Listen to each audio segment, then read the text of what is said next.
Halo, jadi hari ini gue mau bahas gimana cara lo pilih 3D printer pertama lo. Jadi gue ngomong semua ini dari experience gue sendiri, dan gue udah pernah beli printer 3D printer itu dari harga 2 jutaan sampai yang paling mahal 15 sampai 17 jutaan. Oke, pertama gue bakal kasih info dulu untuk toko-tokonya yang gue biasa beli 3D printer dari Filament, alat-alat 3D printer lainnya. Jadi toko pertama itu ada Indocart, ini bukan sponsor ya BTW. Jadi toko pertama itu ada Indocart, dan toko kedua itu ada 3D Zaiku namanya. Indocart ini lokasinya gue sering pergi juga di dekat BSD dia, deket sama rumah gue. Kalau 3D Zaiku setahu gue ada di Surabaya sama di Jakarta Barat kalau nggak salah. Jadi tergantung, ini lu boleh cek sendiri di Google Maps ya, takut gue salah. Jadi tergantung lokasi lu bisa pilih yang lebih dekat dari lu. Nah, jadi dari dua toko ini ada beberapa printer yang mereka tawarkan. Jadi gue ngomong ini tuh, gue nggak ngomong printer yang ada di luar sana, tapi yang ada di Indonesia sendiri. Jadi biar kalau lu mau beli juga bisa dapatnya, gampang dapatnya. Karena banyak juga dijual di toko-toko di Indonesia. Oke, jadi ada dua tipe yang gue bakal ngomong. Pertama itu FDM, Fused Deposition Modeling, atau yang biasa pakai filament plastik, roll plastik itu kalau lu pernah lihat. Jadi cara kerjanya itu mereka menggunakan extruder. Jadi filamennya itu akan dilelehkan oleh extrudernya dan mereka akan ngeprint by layer. Nah, yang kedua ini namanya VPP, VAT Photopolymerization. Susah ngomongnya ya. Atau biasa dipanggil resin printing, gampangnya gitu. Jadi tiap printer itu ada keunggulannya masing-masing, cuma gue ngomongnya secara general aja biar gampang. Nah, yang minusnya dulu resin. Untuk resin printing, dia itu agak berbahaya. Resin itu agak berbahaya, makanya lu kalau mau pilih resin printing, lu harus mempunyai ventilasi yang cukup untuk melakukan resin printing sendiri. Terus yang kedua, minusnya resin printing itu dia dimensi build plate itu cukup kecil, sekitar 8 sampai 8 kali 15 cm. Kali tinggi 15 cm juga. Jadi karena dia ngeprint untuk kualitas tinggi, biasanya untuk miniatur, jadi mereka print dimensinya emang nggak gitu gede. Terus kita ngomong keunggulan resin. Yang pertama itu karena dia highly detailed, dia bisa detail banget, dia bisa sampai 4K, 8K, 12K. Ini ngomongin kedetailannya ya, jadi ada 4K, 8K, 12K, sampai seterusnya. Kedua, kita ngomongin FDM printing, keunggulannya. Jadi keunggulan FDM printing itu kebalikan kayak resin. Pertama, dia nggak gitu berbahaya, dia nggak bahaya kayak resin. Dia plastik, karena dia plastik, jadi dia nggak bahaya. Terus dia itu lebih murah spoolnya, harga per kilonya. Karena ini plastik, jadi sekitar 150-170 kilogram, 150 sampai 170 rupiah per kilogram, dibanding resin yang bisa sampai 200 sampai 300 ribuan per kilogramnya itu. Dan untuk FDM printing sendiri, biasanya tuh build plate dimensionnya itu sekitar 20 kali 20 kali 20. Ini rata-ratanya aja ya. Jadi ini cara lu pilihnya itu, lu mau ngeprint miniatur atau lu mau ngeprint barang-barang yang cukup gede. Ini contoh ini gue lagi print untuk automatic dice spinner. Ini belum jadi sih sebenarnya, ini baru casingnya doang. Ini kalau lihat ini nggak gitu, ini ukurannya cukup gede dan nggak gitu butuh detail yang sampai 4K resolution atau 12K resolution. Jadi makanya gue pilih FDM printing dibanding resin printing. Oke, dan kalau lu misalnya udah pilih untuk lu mau yang detail nih, lu mau sering print miniatur. Kedua, lu harus pastiin juga lu udah space atau enggak, ada tempat yang ada ventilasi atau enggak. Kalau nggak ada, mendingan jangan. Soalnya resin itu lumayan bahaya, dan kalau nggak ada ventilasinya takutnya resinnya sendiri bisa meracuni lu sendiri. Lanjut ke FDM printer. Oh ya, untuk resin printer itu ada banyak brand terkenal seperti Elegoo, yang Mars, Saturn, atau Creality Halot, atau Frozen Sonic. Lu coba bisa cari-cari dulu di internet. Mungkin ada orang yang lebih experience dengan resin printing bisa menjelasinnya ya. Dan perlu di note juga, ini kalau lu beli print resin, harus juga beli safety equipment seperti masker, biar tangan lu nggak kontak langsung dengan resinnya. Ada masker yang ada filternya itu yang gede itu. Dan beli juga untuk mesinnya itu ada, pertama mesin resinnya sendiri, kedua mesin untuk nyuci resinnya. Jadi setelah printing itu biasa dicuci pakai alcohol wash. Dan yang ketiga itu buat curing itu jadi resinnya habis dicuci, bekas-bekas resinnya udah hilang, dia bakal disinarin pakai sinar UV. Jadi biar dia padat, biar dia keras, dia disinarin pakai sinar UV sampai dia jadi. Soalnya abis keluar dari washing itu dia biasanya masih agak letoy. Nah, jadi bisa dipertimbangkan juga harus membeli peralatan yang cukup banyak kalau mau menggunakan resin printer. Untuk bahas FDM lebih detail, gue bakal bagi jadi 2 tipe. Yang pertama itu disebut bed slinger, yang biasanya bednya gerak, maju mundur. Untuk tipe yang kedua, kita akan sebut core XY, biasanya disebut core XY. Nah, ini artinya hanya X dan Y axis-nya yang bergerak. Kalau untuk bednya dia nggak bakal maju mundur, dia akan naik turun doang.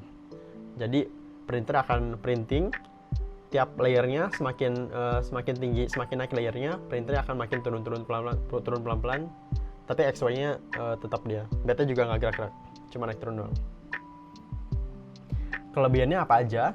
Bed slinger ini relatif lebih murah harganya, tapi bed slinger biasanya nggak sebagus core XY. Ini biasanya ya. Tapi karena kemarin gue lihat tuh Bambu rilis yang series A1-nya. Series A1 itu gue lihat reviewsnya juga pada bilang bagus banget. Hampir bisa menyaingi Core XY. Nah, ini makanya gue mau coba nextnya. Amin bisa beli 3D printer Bambu yang A1. Untuk Core XY mereka bisa datangnya dalam box gede. Contohnya kayak Bambu P1P, P1S, X1C, X1 Carbon, Creality K1, K2 yang baru yang ada EMS-nya juga, multi-color printing, Elegoo Centauri, dan lainnya. Kalau lu ada lihat lainnya boleh.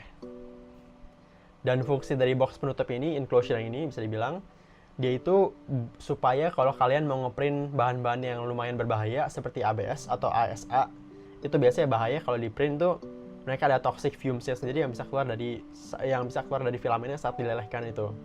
Nah, kalau lu mau print dengan material-material ini, lu bisa print pakai enclosure ini supaya toxic fumes-nya tadi itu nggak keluar ke sekeliling ruangan kalian. Oke, jadi kesimpulannya lu ada budget atau enggak?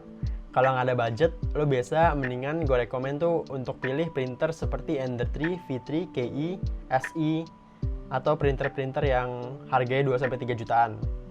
Itu tapi minusnya, lu harus sambil belajar untuk mengenai 3D printer, cara benerinnya, cara kalau ada masalah, lu gimana cara problem solvingnya. Nah, itu tuh lebih butuh waktu dan nggak print and play. Dan budget lu berapa? Misalnya 7 jutaan. 7 jutaan tuh udah oke banget buat beli Bambu Labs A1. Nah, kalau setahu gue A1 ini tuh dia print and play, jadi lu beli, lu tinggal nyalain, tinggal pasang, nyalain, terus lu print, udah tinggal aja. Dibanding Creality yang bisa dibilang lebih perlu expertise untuk mengoperasikannya. Soalnya dia sering masalah biasanya. Biasanya. Kedua itu penting nggak ngeprint filamen kayak ABS atau ASA. Kalau penting, mendingan pilih Core XY. Tapi nggak tentu juga sih. Sebenarnya lu bisa aja beli bed slinger seperti Creality K3, Creality Ender 3 V3, SI yang bed slinger biasa. Tapi lu tambah enclosure. Jadi lu tambah penutup sama tambah filternya itu. Jadi biar pas mereka print ABS-nya itu udaranya, toxic fumes-nya nggak bakal keluar dari casing-nya itu. Sebenarnya tergantung sendiri sih. Dan poin terakhir yang gue mau highlight itu ease of printing, kegampangan ngeprintnya itu.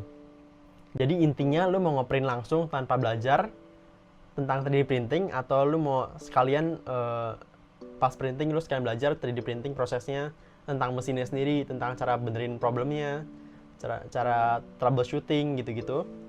Kalau lu nggak mau, gue saranin tuh merek seperti Bambu yang udah print and play.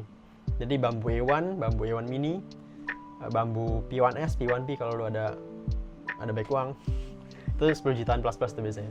Oke, tapi kalau lu tertarik tentang 3D printing dan lu pengen belajar lebih dalam tentang 3D printing, atau lu pengen belajar cara otak-atiknya, cara upgrade-nya, lu pengen upgrade 3D printer lu yang basic jadi cepet banget gitu-gitu, gue bisa saranin untuk beli Ender 3 V3,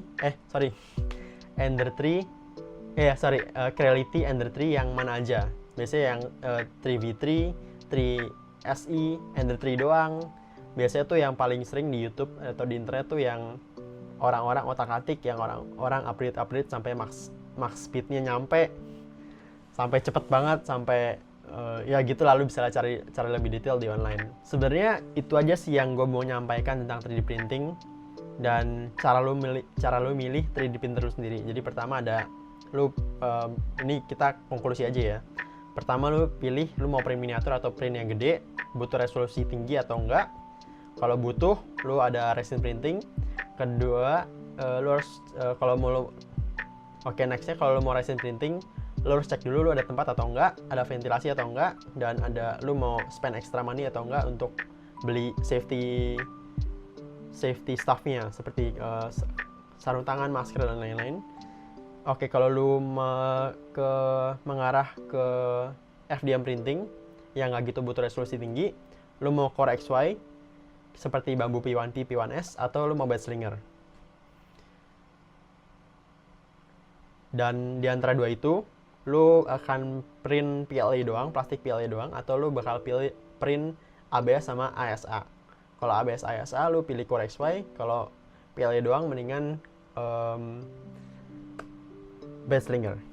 Oke, kurang lebih itu aja. Kalau lu ada pertanyaan boleh coba tanya di chat, semoga gue bales. Thank you.